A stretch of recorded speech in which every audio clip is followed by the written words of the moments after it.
فأما الإنسان إذا ما ابتلاه ربه فأكرمه ونعمه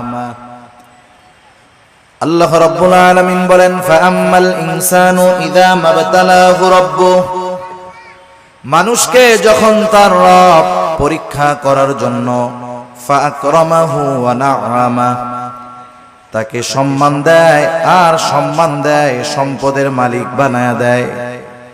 একটু খেয়াল করেন আল্লাহ তাআলা বলতেছেন মানুষকে পরীক্ষা করার জন্য যখন তার রব তাকে সম্মান দেয় সম্পদ দেয় তাকে নিয়ামত প্রদান করে সে নামাজ না পড়ুক রোজা না রাখুক সে মানুষের কাছে বলে বেড়ায় ফায়াকুলু রব্বি আকরামান আমার রব আমাকে সম্মানিত করেছে।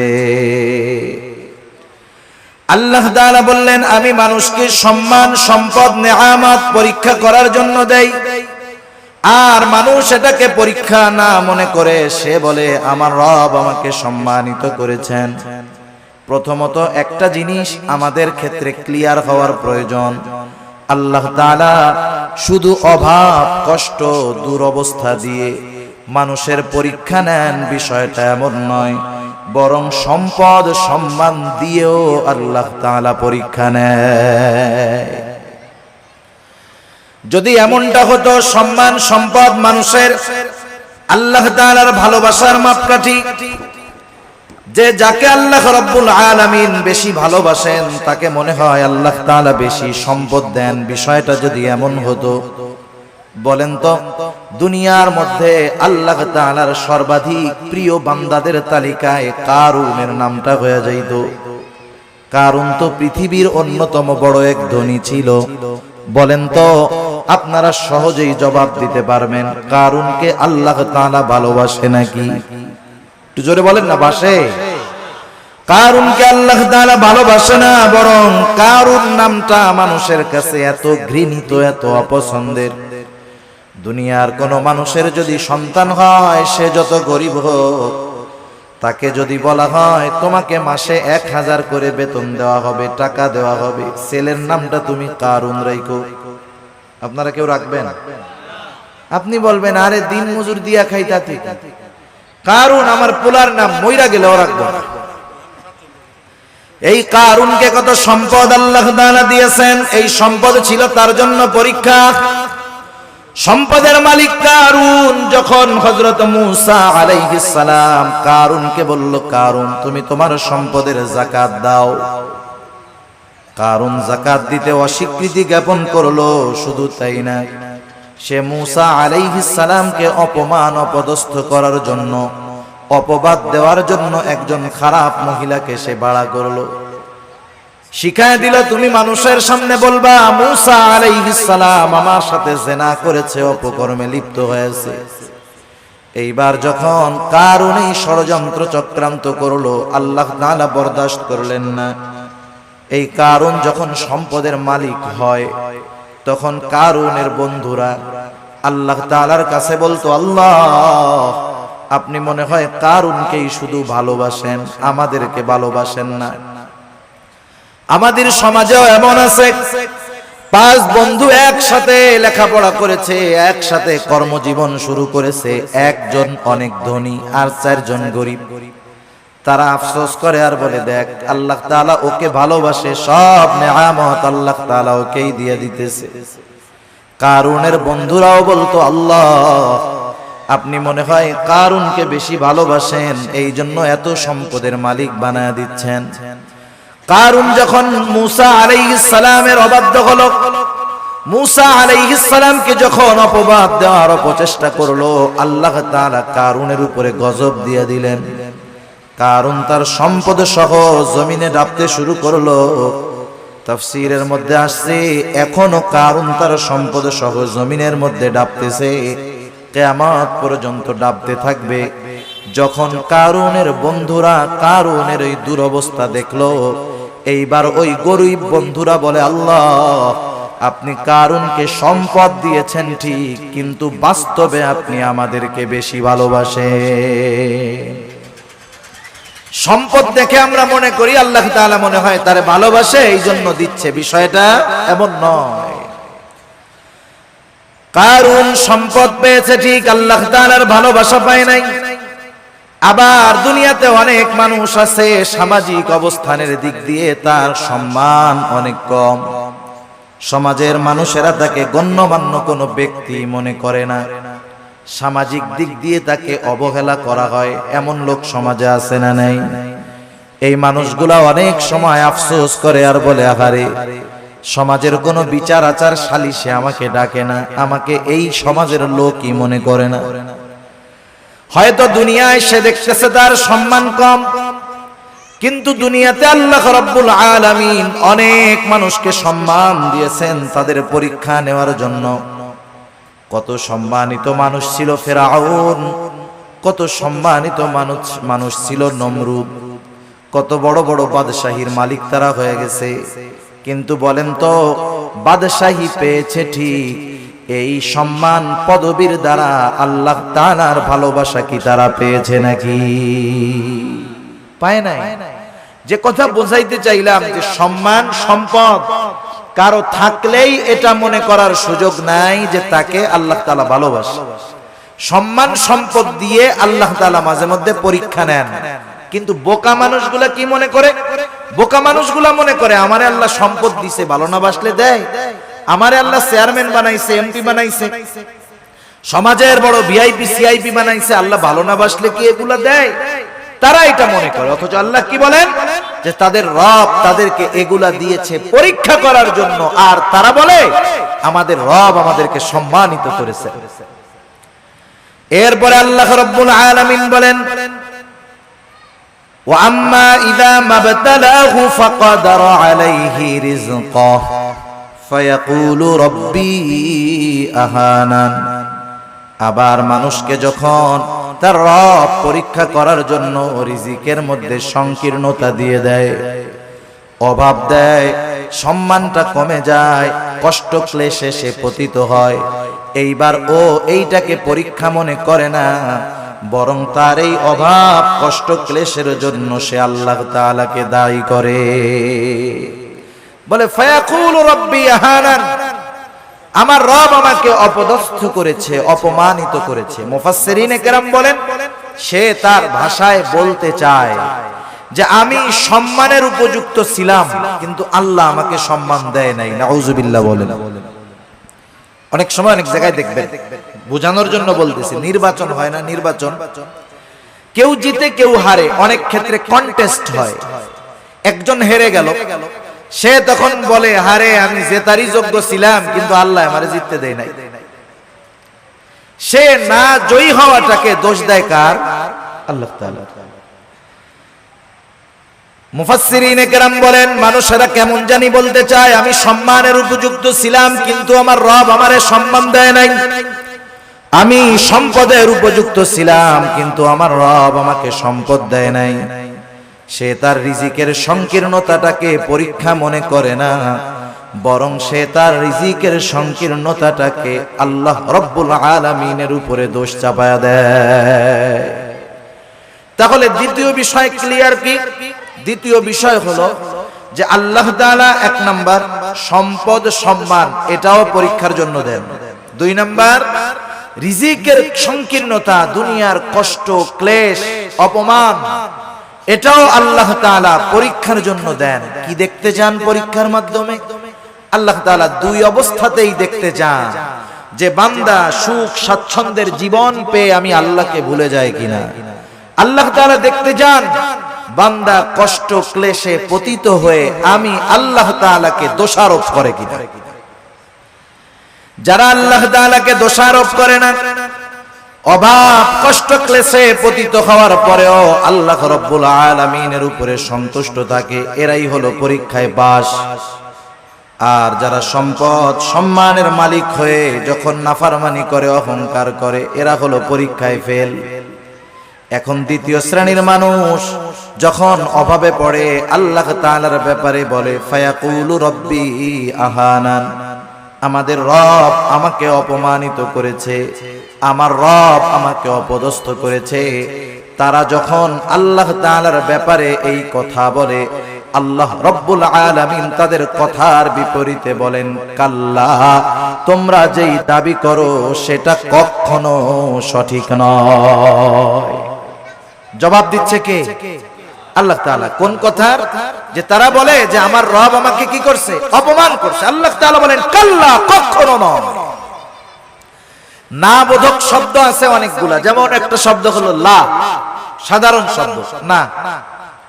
কাল্লা, কখনো নয়, এটা আরো দৃঢ়তার সাথে না বোধক অর্থ বোঝায়। আমি শব্দটার ব্যাখ্যার দিকে যাব না।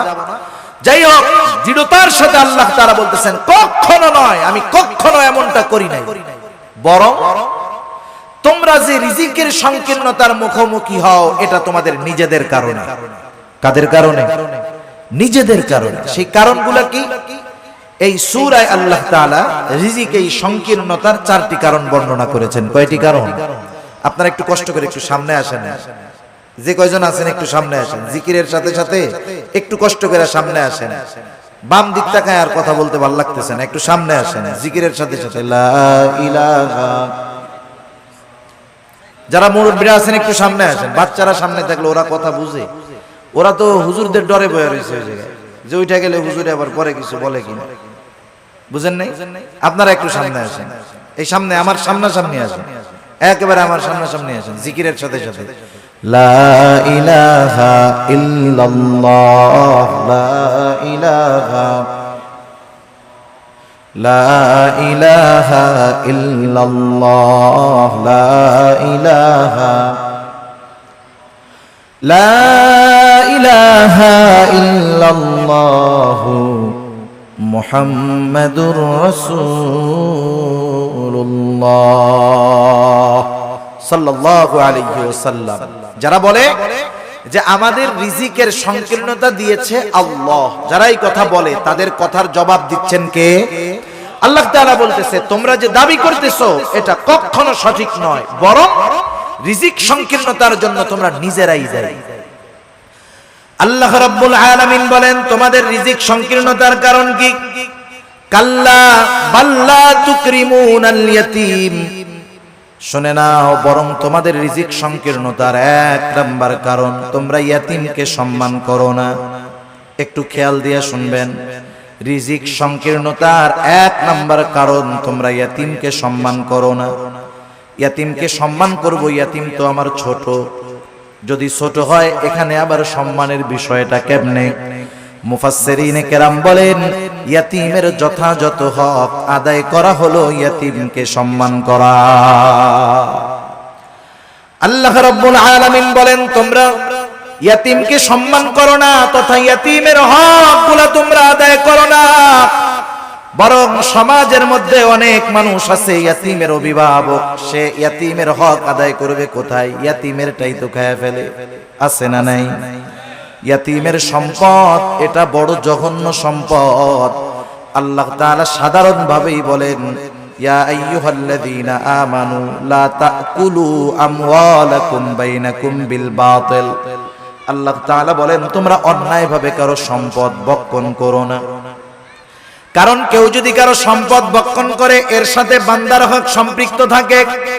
কিয়ামতের ময়দানে কেউ যদি কারো সম্পদ অন্যায়ভাবে ভক্ষণ করে দুনিয়ায়, কিয়ামতের ময়দানে ওই লোকটা সবচাইতে নিঃস্ব হয়ে যাবে। হাদিসের মধ্যে আসছে, নবীজি সাল্লাল্লাহু আলাইহি ওয়াসাল্লাম বলেন, কিয়ামতের দিন সবচাইতে নিঃস্ব হবে ওই ব্যক্তি যার আমলের কোনো অভাব নাই, নামাজ রোজার অভাব নাই, হজ যাকাতের অভাব নাই, দান সাদকার অভাব নাই, এক কথায় কোন প্রকার নেক আমলের অভাব নাই। দুনিয়াতে তার একটা সমস্যা ছিল, সে বান্দার হক নষ্ট করত। পাহাড় পরিমাণ আমল নিয়ে বান্দার হক নষ্টকারী কিয়ামতের ময়দানে আল্লাহর সামনে উঠবে। ও নেকের পাহাড় দেখে চিন্তা করবে, ওর জান্নাতে যাওয়া কে ঠেকায় আছে? আল্লাহ তাআলা তাকে জান্নাতে যাওয়ার অনুমতি দেওয়ার পূর্বে তার ব্যাপারে আল্লাহ রাব্বুল আলামিনের দরবারে মানুষেরা অভিযোগ দায়ের করবে।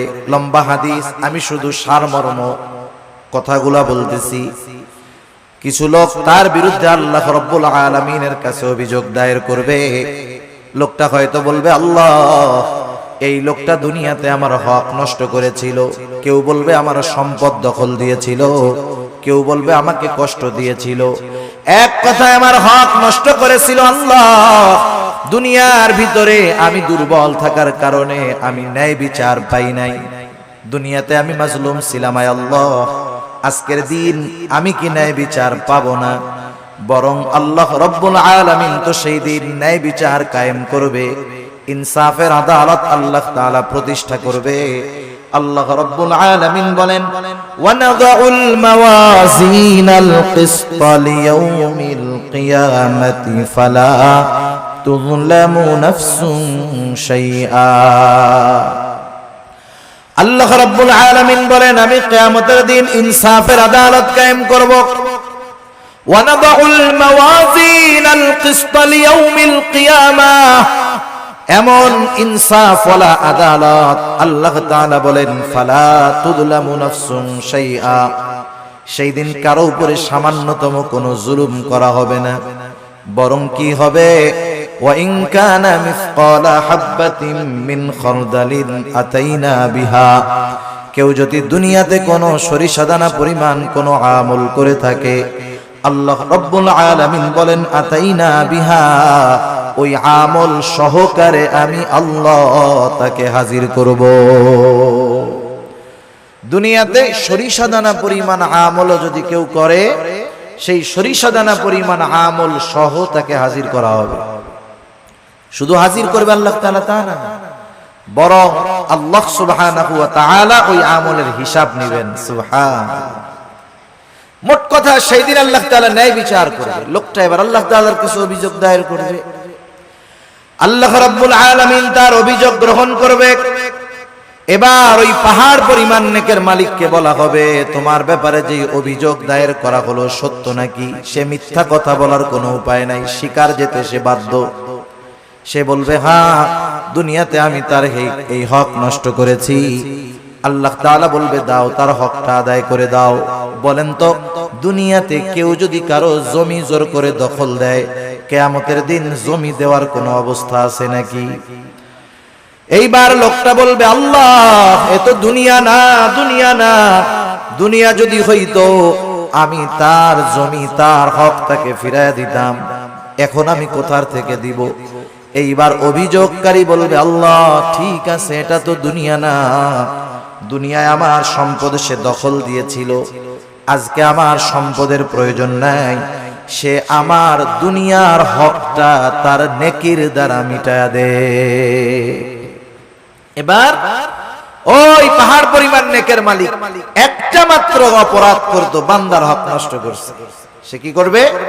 নেকির থেকে নিয়ে এক একজনের হক আদায় করবে। যারা মানুষের হক নষ্ট করে, এরা একজনের করে না, বহুজনের করে। ঠিক কিনা বলেন? বহুজনের করে। একের পর এক অভিযোগকারী আসবে আর সে হক আদায় করতে থাকবে। এক সময় পাহাড় পরিমাণ নেক শেষ হয়ে যাবে, কিন্তু অভিযোগকারীর সিরিয়াল এখনো বড় লম্বা। আল্লাহ তাআলা বলবে, তাদের হক আদায় করো। লোকটা বলবে, আল্লাহ মানুষের হক আদায় করতে করতে আমার সব নেকি শেষ হয়ে গেছে। এইবার অভিযোগকারীরা বলবে, আল্লাহ তার নেকি নাই, তাতে কি, আমাদের গুনাহগুলা নিয়ে আমাদের হক আদায় করে দি। এইবার সে মানুষের হক আদায় করতে করতে পাহাড় পরিমাণ গুনার মালিক হয়ে যাবে। রাসূলুল্লাহ সাল্লাল্লাহু আলাইহি ওয়াসাল্লাম বলেন, কিয়ামতের ময়দানে ওই লোকটার মতো নিঃস্ব আর কেউ নাই, যে দুনিয়াতে তার আমলের কোনো অভাব ছিল না, কিন্তু সে বান্দার হক নষ্ট করার কারণে কিয়ামতের দিন সব নেক অন্যকে দিয়ে দিতে হবে, আর সে তার নেকের বদলে গুনার পাহাড়ের মালিক হয়ে যাবে। ইয়াতীমের হক যারা নষ্ট করে, সাধারণত ভাবে এক নম্বরে তারা মানুষের হক নষ্টকারী হয়। ইয়াতীমের সম্পদটা আরো জঘন্য। আল্লাহ তাআলা কোরআনুল কারীমের মধ্যে বলেন, ইন্নাল্লাযীনা ইয়াকুলুনা আমওয়ালাল ইয়াতামা যুলমা ইন্নামা ইয়াকুলুনা ফি বুতুনিহিম নারা। আল্লাহ রাব্বুল আলামিন বলেন, নিশ্চয়ই যারা অন্যায়ভাবে ইয়াতীমের সম্পদ ভক্ষণ করে, ইন্নামা ইয়াকুলুনা ফি বুতুনিহিম নারা, সে কেমন যেন আগুনের দ্বারা তার পেটকে ভরপুর করে। আপনারা একটু জবাব দিবেন, বলেন তো আগুনের স্থান জান্নাত নাকি জাহান্নাম? নিঃসন্দেহে জাহান্নাম। আল্লাহ তাআলা বলেন ওয়াসায়াসলাউনা সাঈরা, অচিরেই তাকে জাহান্নামের মধ্যে নিক্ষেপ করা হবে। সেজন্য ইয়াতীমের অসম্মান মানে ইয়াতীমের সম্পদ দখল দেওয়া, ইয়াতীমের সম্পদ ভক্ষণ করা। 2 নাম্বার ইয়াতীমের সম্মান করা, অর্থাৎ তার সাথে সদাচরণ করা, ভালো ব্যবহার করা। অনেক সময় আমাদের অনেকের ঘরে ইয়াতীম বাচ্চা থাকে, নিজের আত্মীয় স্বজন। অনেক সময় এমন হয় আপন চাচার ঘরে ভাইয়ের ছেলে ইয়াতীম, মা বাবা মারা গেছে, ছোট বাচ্চা ইয়াতীম। আপন চাচা ওই ইয়াতীমের সাথে খারাপ আচরণ করে, খারাপ ব্যবহার করে। বরং ছলে বলে কলে কৌশলে সে যদি পারে, একজনের সম্পদ আছে ইয়াতীম, সে সম্পদের মুখাপেক্ষী না, কিন্তু তার তো মা বাবা নাই, সে একটু স্নেহ মোহাব্বত ভালোবাসার মুখাপেক্ষী, ঠিক কিনা বলেন? ইয়াতীম হইলেই যে তারে খাওয়াইতে হয় সব, বিষয়টা এমন না। বরং সমাজে অনেক ধনী ইয়াতীম আছে, সে একটু মানুষের ভালো আচরণ, একটু মোহাব্বত ভালোবাসার আশা করে। তার সাথে যদি কেউ খারাপ আচরণ করে, ইয়াতীম বাচ্চার অন্তরের মধ্যে আঘাত লাগে। আহারে, আমার আব্বু যদি বেঁচে থাকতো তাইলে আমার সাথে কেউ এমন খারাপ আচরণ করতো না। আমার আম্মু যদি বেঁচে থাকতো তাহলে আমার আম্মু ওই আমার আরেক ভাইয়ের আম্মুর মতো আমাকেও মহব্বত করতো। এই ব্যথাগুলা অনেক ইয়াতীমের অন্তরে থাকে, যদিও সে সম্পদওয়ালা। সেজন্য ইয়াতীম ধনী হোক আর গরিব হোক, আমাদের উচিত ইয়াতীমদের সাথে সদাচরণ করা, স্নেহময় ব্যবহার করা। আর যদি ইয়াতীম গরিব হয়, তাকে খাদ্য সহায়তা দিয়ে সাহায্য করা।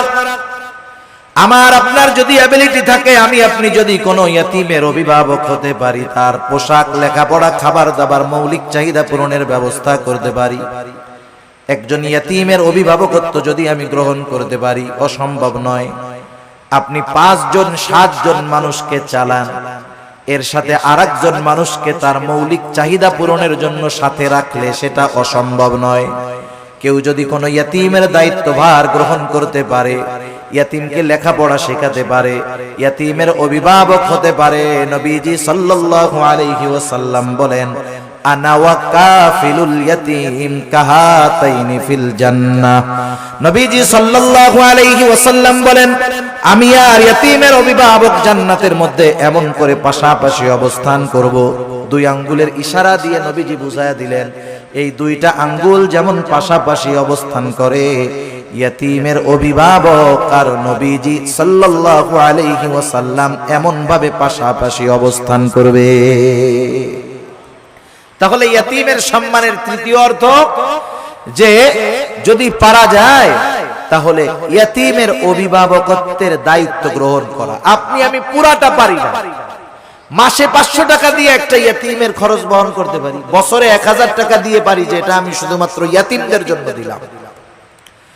আবার দেখেন, একদিন এক সাহাবী রাসূলুল্লাহ সাল্লাল্লাহু আলাইহি ওয়াসাল্লামের কাছে আসছে, আসার পরে বলতেছে, ইয়া রাসূলুল্লাহ, আমার হৃদয়টা বড় কঠোর, হৃদয়টা বড় শক্ত, আমি আমার এই শক্ত হৃদয়টাকে কেমন করে নরম বানাতে পারি, আমাকে একটু আমল শিখায় দেন। নবীজি সাল্লাল্লাহু আলাইহি ওয়াসাল্লাম বললেন, শোনো কি করবা? নবীজি বললেন, আমসিহ রাসাল ইয়াতীম ওয়া আত'ইমিল মিসকিন, তুমি ইয়াতীমের মাথায় বেশি বেশি হাত বুলায় দাও আর মিসকিনদেরকে বেশি বেশি খানা খাওয়াও। ইয়াতীমের মাথায় হাত বুলায় দিলে মানুষের অন্তর কোমল হয়, নরম হয়। শক্ত হৃদয়, কঠিন হৃদয় নরম হয়ে যায়। সাহাবায়ে কেরাম তারা এসে বলতেছে, নবীজি আমাদের অন্তর নরম হয়ে গেছে, একটু আমল বলে দেন যেটা করলে দিলটা নরম হবে। নবীজি কি বললেন? ইয়াতীমের মাথায় হাত বুলায় দাও। সেজন্য ইয়াতীমকে সম্মান করা তথা ইয়াতীমের হক আদায় করা, ইয়াতীমের সাথে সদাচরণ করা, ভালো ব্যবহার করা, ইয়াতীমের সম্পদ ভক্ষণ না করা, যারা এই কাজগুলা করবে তারা জীবনে যে কোনো একটা পর্যায়ে রিজিকের সংকীর্ণতার মুখোমুখি হবে। তাহলে রিজিক সংকীর্ণতার চার কারণের প্রথম কারণ হলো আল্লাহ তাআলা বলেন তোমরা ইয়াতীমদেরকে সম্মান করো না তথা ইয়াতীমের হক তোমরা আদায় করো না। দুই নাম্বার আল্লাহ রাব্বুল আলামিন বলেন ওয়ালা তাহাদ্দুনা আলা তুআমিল মিসকিন, তোমরা মিসকিনদেরকে খানা দাও না। ব্যাখ্যা হলো তোমরা শুধু খানা নিজে দাও না তা না, নিজেও দাও না, অপরকে খানা দিতেও অনুৎসাহিত করো, নিরুৎসাহিত করো। নিজেও দেয় না, আরেকজনকেও দিতে দেয় না। অনেক সময় আপনি দোকানে বসে আছেন, একজন গরিব মানুষ আসছে আপনার কাছে কিছু চাইতে, সে কোথা থেকে আসছে, কি করবে না করবে সেটা ভিন্ন কথা, তার অবস্থা দৃষ্টিগোচর হচ্ছে সে বড় অভাবী, দরিদ্র, কষ্টে আছে। সে আইসা বলতেছে আমার একটু কলা রুটি কিনা দেন খাই, অথবা 10টা টাকা দেন। আপনি যদি তাকে না দেন গুনাহ হবে না। কিন্তু আমাদের সমাজের কিছু মানুষ আছে প্রথমে নিজে দেয় না, বলে ওইদিক যা ওইদিক যা। পাশের থেকে বন্ধু যদি দিতে চায় 10 টাকা বাহির করছে, বলে ওরে না দিয়ে আমার একটা বিড়ি খাওয়া কাজে লাগবে। আছে না নাই এরকম? নিজেও দিল না, আরেকজনকেও দিতে দিল না। এই খাসলাত ছিল আবু জেহেলের। কার ছিল বলেন না? আবু জেহেলের। ইয়াতীমদের সাথে খারাপ আচরণ করত, এই খাসলাত ছিল আবু জেহেলের। মিসকিনদেরকে খানা দিত না, এই খাসলাত ছিল আবু জেহেলের। আর মিসকিনদেরকে খানা না খাওয়ানো এটা জাহান্নামীদের জাহান্নামে যাওয়ার অন্যতম কারণ।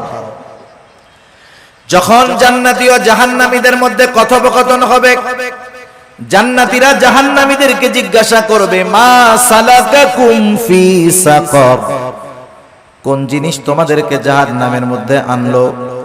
এইবার জাহান্নামীরা বলবে ক্বালু লাম নাকু মিনাল মুসাল্লিন ওয়া লাম নাকু নুতঈমুল মিসকিন। জাহান্নামীরা জাহান্নামে যাওয়ার যেই কারণগুলো বর্ণনা করবে কোরআনুল কারীমের মধ্যে আল্লাহ তাআলা জানায় দিয়েছেন। এখন প্রশ্ন হইতে পারে, সময় তো কম, প্রশ্ন হতে পারে যে জান্নাত জাহান্নাম কিছুই তো হইল না, তাইলে জান্নাতীরা প্রশ্ন করলো, জাহান্নামীরা জবাব দিল কেমনে? বুঝেন নাই কথা? সময়টা 3 ভাগে বিভক্ত। সময় কয় ভাগে বিভক্ত? একটা অতীত, একটা বর্তমান, আর একটা কি ভবিষ্যৎ। এটা মানুষের কাছে, আমাদের কাছে সময় 3 ভাগে বিভক্ত, অতীত, বর্তমান, ভবিষ্যৎ। আর আল্লাহ তাআলার কাছে সময় একটাই, সেটা হলো প্রেজেন্ট। সব কিছু বর্তমান, কি হয়েছে, হচ্ছে, হবে, সব আল্লাহ তাআলার ইলমের মধ্যে আছে, সব হাজির, সব প্রেজেন্ট আল্লাহ তাআলার কাছে। যেটা আমাদের কাছে ভবিষ্যৎ, সেটা আল্লাহ তাআলার কাছে কি বর্তমান। যেটা আমাদের কাছে অতীত, সেটা আল্লাহ তাআলার কাছে বর্তমান। সেজন্য আল্লাহ তাআলার ইলমের মধ্যে সব আছে, সহজ হিসাব। জাহান্নামীরা জাহান্নামে যাওয়ার কারণ হিসাবে বলবে আমরা মুসল্লি ছিলাম না, নামাজি ছিলাম না। দ্বিতীয় কারণ হিসাবে বলবে ওয়ালাম নাকু নুতঈমুল মিসকিন, আমরা মিসকিনদেরকে খানা দিতাম না। আসেন, আল্লাহ তাআলা বলতেছে দুনিয়ায় রিজিক সংকীর্ণতার দ্বিতীয় কারণ হলো তোমরা মানুষদেরকে, মিসকিনদেরকে খানা দাও না, নিজেও দাও না, অপরকে নিরুৎসাহিত করো।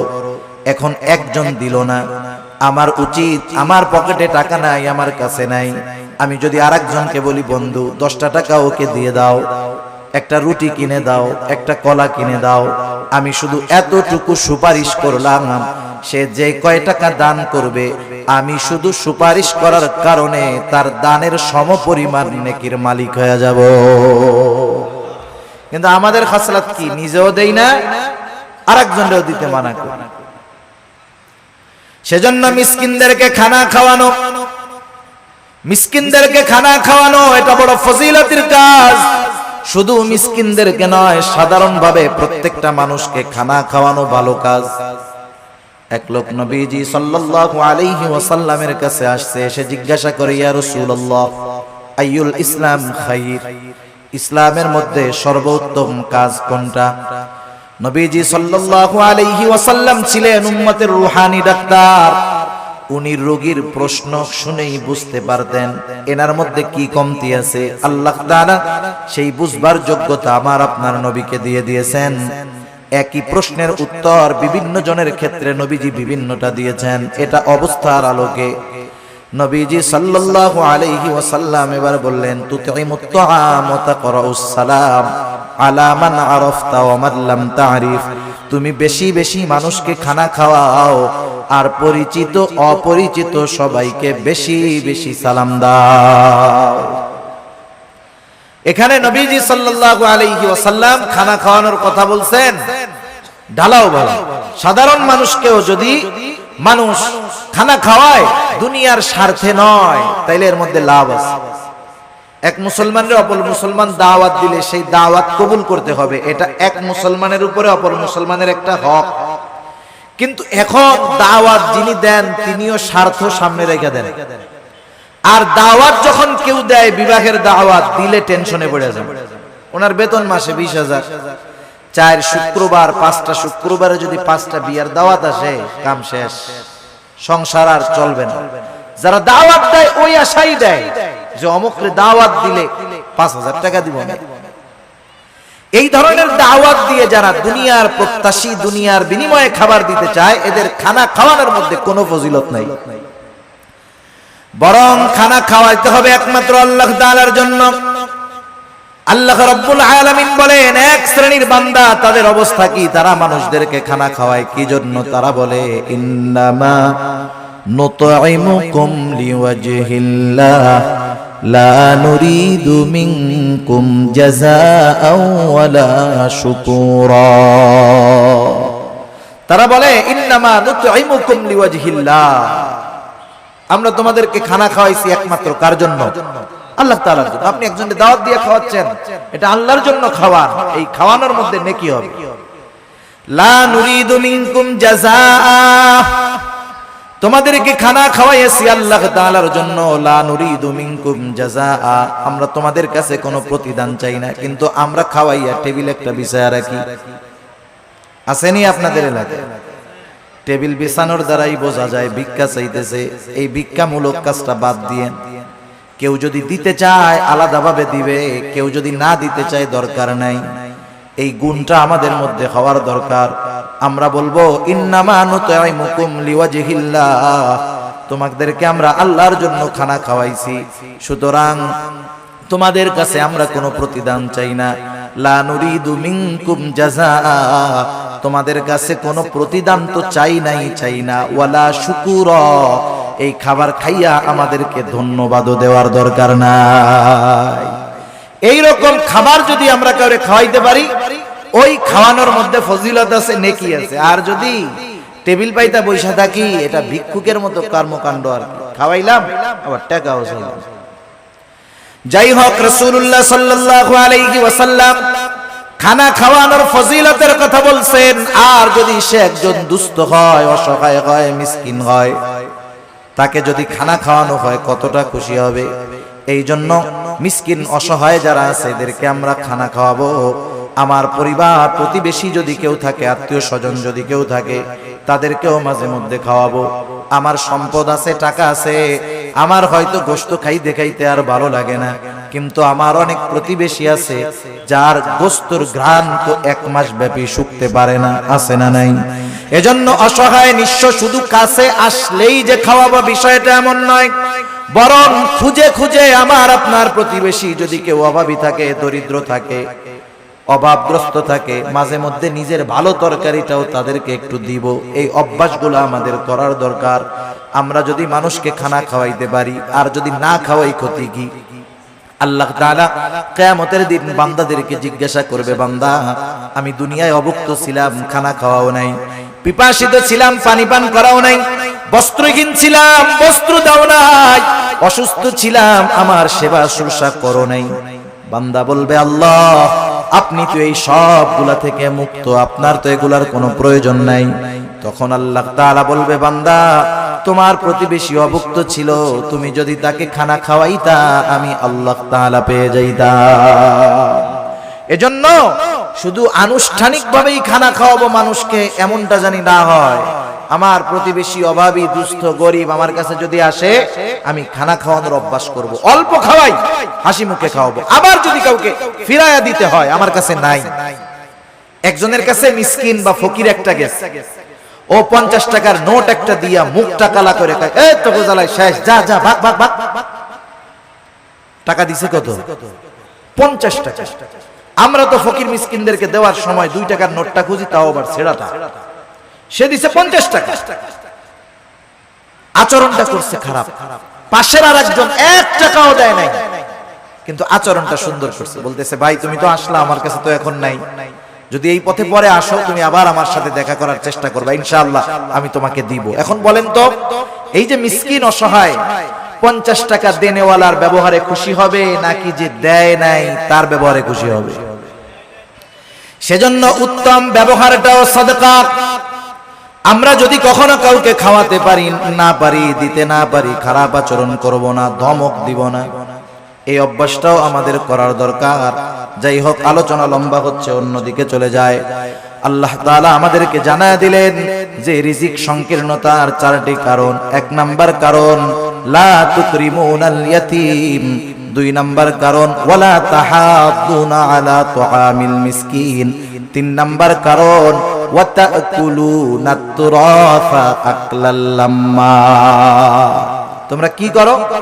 ওয়ারিসি সম্পদ সব একা খায়া ফেলো। আছে নাকি এরকম? যেমন বাপ সম্পদ রেখে মারা গেছে, বাবা মারা যাওয়ার পরে প্রথম কি দায়িত্ব? বড় সন্তান, সন্তান তার দায়িত্ব হলো প্রথম বাবার দাফন কাফনের জন্য যা দরকার সেটা ব্যয় করা। 2 নাম্বার খোঁজ খবর নেওয়া, বাবা কোনো ঋণ আছে নাকি, ঋণ থাকলে তার ঋণ পরিশোধ করা। 3 নাম্বার এইবার যেই সম্পদ অবশিষ্ট আছে, বাবা যদি কোনো ওসিয়ত করে থাকে আর ওই ওসিয়তটা যদি ওই সম্পদের 3 ভাগের 1 ভাগ বা তার কম হয়, বেশি নয়, কোন মানুষ যদি তার মূল সম্পদের 3 ভাগের 1 ভাগের বেশি পরিমাণ ওসিয়ত করে, অর্ধেক করে, তাহলে এই ওসিয়ত মানতে সন্তানেরা বাধ্য নয়। কিন্তু ঋণ পরিশোধের পরে যেই সম্পদ থাকবে তার ওসিয়তটা যদি 3 ভাগের 1 ভাগ বা তার কম হয়, এই ওসিয়তটা পূরণ করতে হবে। এরপরে যেই সম্পদ অবশিষ্ট থাকবে, অভিভাবক বড় হিসাবে বড় ভাইয়ের দায়িত্ব হলো যথাযথভাবে সব ওয়ারিসদের মাঝে বাবার সম্পদগুলো বন্টন করে দেওয়া। কিন্তু আফসোস, এই দায়িত্ব অধিকাংশ ক্ষেত্রে আমাদের দেশের ভাইরা পালন করে না, বরং বিলম্ব করতে থাকে। অনেক ক্ষেত্রে অন্যান্য ওয়ারিসদেরকে তারা ছলে বলে কলে কৌশলে সম্পদ বঞ্চিত করে দেয়। আছে না? আছে। বোনের হক আছে, সম্পদ বন্টন হয় নাই, 10 বছর ধরে বাবা মারা যাওয়ার পরে ভাই খাইছে সব, দোকান ভাড়া, বাসা ভাড়া, জমির ফসল, গাছের ফল সব খাইছে। বোন মাঝে মধ্যে আসছে, 1 ব্যাগ আম 2টা কাঁঠাল দিয়া পাঠায় দিছে, আবার বলতেছে আইসো, কিন্তু আবার 10 বছর পরে 2 বোন আইসা বলতেছে, ভাই 10 বছর তো দোকান ভাড়া, গাছের ফল, জমির ফসল সব একা খাইছো, কোনো দাবি নাই, এখন আমাদের হকটা আমাদেরকে বুঝায়া দাও, আর যদি তুমি রাখতে চাও এই সম্পদের ন্যায্য মূল্য আমাদেরকে দিয়ে দাও। বলেন তো, 10 বছর পরে বোন এসে ভাইদের কাছে যদি তার হক বুঝতে চায়, ভাই খুব খুশি মনে দিয়ে দিবে, তাই না? মুখটা পুইড়া একেবারে কালা হয়ে যাবে, সম্পদ দিয়ে দিবে, দিতে তো বাধ্য, বোনরা নিয়ে যাবে, তখন বলবে গেলি সম্পর্ক শেষ কইরা গেলি। এই যে কথার দ্বারা কি বুঝতেছেন? ভাই চাইছিল ওই সম্পদগুলো সব একা খাওয়ার জন্য, বোনরা জানি এই সম্পদ না চায়, সে সেটা চেয়েছিল। এই ধরনের চাহিদা আমাদের কারো মধ্যে যদি থাকে, যদি চিন্তা করি যে আমি 1 ভাই 5টা বোন আছে, সম্পদ যদি বন্টন হয়ে যায় আমার সম্পদে কমতি পড়ে যাবে, আমার সন্তানেরা সম্পদ কম ভাগে পাবে, ও যদি চিন্তা করে ওই সম্পদ তার সম্পদে প্রবৃদ্ধি দিবে, ভুল, বরং আল্লাহ তাআলা এমন বিমার দিবে সব সম্পদ শেষ হয়ে যাবে। ঠিক কিনা বলেন? এরকম বহুত মানুষ আমরা দেখছি, মানুষের হক নষ্ট করে সম্পদের পাহাড় বানায় ফেলছে। আল্লাহ তাআলা রিজিকের দরজা ক্লোজ করে দিয়েছে, ভোগ করতে পারে নাই, সম্পদ সব চিকিৎসা করতে করতে শেষ। সেজন্য ওয়ারিসি সম্পদ ভক্ষণ করার চেষ্টা করব না। এখানেও বান্দার হক আছে। সেজন্য নিজ দায়িত্বে ওয়ারিসদের সম্পদগুলা ফিরাইয়া দিব। খবরদার, ঠকানোরও চেষ্টা করব না। অনেক সময় জমি আছে রাস্তার পাশে, 3 ভাগ করার সময় আমি রাস্তার পাশের টুকু নেই, এরপরে পেছনালারে দেই, এরপরে তারে দেই। বলেন তো, যেই জমির সাথে রাস্তা নাই, ওই জমির সাথে রাস্তা না থাকার কারণে যেই জমির সাথে রাস্তা আছে ওই জমির পাশেও যদি জমিটা হয়, শুধু রাস্তা না থাকার কারণে ওই জমিটার দাম অর্ধেক হয়ে যায়। সেজন্য বন্টনের ক্ষেত্রে সিস্টেম মুআফিক করতে হবে, ঠকানো যাবে না কাউকে। আল্লাহ তাআলা বলেন, তোমাদের রিজিক সংকীর্ণতার তৃতীয় কারণ ওয়াতাকুলুনাত তুরাসা আকলাল লাম্মা, ওয়ারিসি সম্পদ সব তোমরা একা ভক্ষণ করে ফেলো। 4 নম্বর আল্লাহ তাআলা বলেন ওয়াতুহিব্বুনাল মালা হুব্বান জাম্মা। মানুষ যে এই আকামগুলা করে, গুনাহগুলা করে, এর অন্যতম কারণ কি? মালের মহব্বত। কিসের মহব্বত? মালের মহব্বত, সম্পদের মহব্বত, দুনিয়ার মহব্বত। দুনিয়াতে সম্পদ উপার্জন করা মানা না। কেউ যদি মনে করে সম্পদ উপার্জন করা মানা, তাহলে সে ভুলের মধ্যে আছে। কিন্তু সব সম্পদ উপার্জন করতে গিয়ে আল্লাহ তাআলাকে যদি ভুলে যায়, এটাই হলো তার জন্য ক্ষতির কারণ। এজন্য আল্লাহ তাআলা বলেন, ইয়া আইয়ুহাল্লাযীনা আমানু লা তুলহিকুম আমওয়ালুকুম ওয়ালা আওলাদুকুম আন যিকরিল্লাহ। আল্লাহ তাআলা বলেন, হে ঈমানদারেরা, তোমাদের সন্তান সম্পদ তোমাদেরকে জানি আল্লাহ তাআলার জিকির থেকে গাফেল না বানায়া দেয়। মনে রাখতে হবে, যেই সম্পদের কারণে আমি আল্লাহকে ভুলে যাই, যেই সম্পদ উপার্জন করার জন্য আমি নামাজ ছেড়ে দিয়েছি, রোজা ছেড়ে দিয়েছি, হারাম হালাল যাচাই বাছাই ছেড়ে দিয়েছি, মনে রাখতে হবে এই সম্পদ আমার জন্য কল্যাণ বয়ে আনবে না। যেই সন্তানের চিন্তায় আমি নামাজ রোজা বাদ দিয়ে তার ভবিষ্যতের কথা চিন্তা করে সম্পদের পাহাড় আমি গড়তেছি, এই সন্তান আমার জন্য কল্যাণ বয়ে আনবে না। এজন্য আল্লাহ তাআলা বলেন, বান্দা তুমি যদি সম্পদ সন্তানের কারণে আমি আল্লাহর জিকির থেকে গাফেল হয়ে যাও, এটা তোমার জন্য ক্ষতির কারণ। আল্লাহ তাআলা বলেন, ওয়া মান ইয়াফআল যালিকা ফাউলাইকা হুমুল খাসিরুন। ওই রকমটা যে করবে, তথা যে ব্যক্তি সম্পদ সন্তানের কারণে আল্লাহ তাআলাকে ভুলে যাবে, আল্লাহর বিধিনিষেধ ভুলে যাবে, দুনিয়ার মহব্বতে আল্লাহর বিধিনিষেধ ভুলে যাবে, আল্লাহ তাআলা বলেন ফাউলাইকা হুমুল খাসিরুন, তারা ক্ষতিগ্রস্ত। বলেন, আল্লাহ তাআলা যাকে ক্ষতিগ্রস্ত বলেছে তাকে দুনিয়ার হুজুররা দোয়া কইরা জান্নাতে নিতে পারবে? 40 কুলখানি দিয়া তাকে জান্নাতে নেওয়া যাবে? যাবে না। এজন্য দুনিয়ার মোহাব্বত অন্তরে ঢুকাবো না। আমি দুনিয়া উপার্জন করব বৈধ পন্থায়, কিন্তু নামাজের সময় নামাজ, সঠিক সময়ে যাকাত, হজ ফরজ হলে হজ। এখন এই সম্পদ আমার জন্য তাহলে নেয়ামত হবে, কারণ আল্লাহ তাআলা সম্পদকে পরীক্ষাও বলেছেন, দুনিয়ার অলংকারও বলেছেন। আল্লাহ তাআলা এক জায়গায় বলেন, ইন্নামা আমওয়ালুকুম ওয়া আওলাদুকুম ফিতনাহ। আল্লাহ তাআলা বলেন, নিশ্চয়ই সম্পদ সন্তান এগুলা তোমাদের জন্য ফিতনা, পরীক্ষা। আবার আল্লাহ তাআলা আর এক জায়গায় বলেন, আল মালু ওয়াল বানুনা জিনাতুল হায়াতিদ দুনিয়া। আল্লাহ তাআলা বলেন, আল মালু ওয়াল বানুন, সম্পদ সন্তান এগুলা দুনিয়ার অলংকার। দুনিয়াতে যার সম্পদ নাই, সন্তান নাই, সে কেমন নিঃস্ব নিঃস্ব ভাব।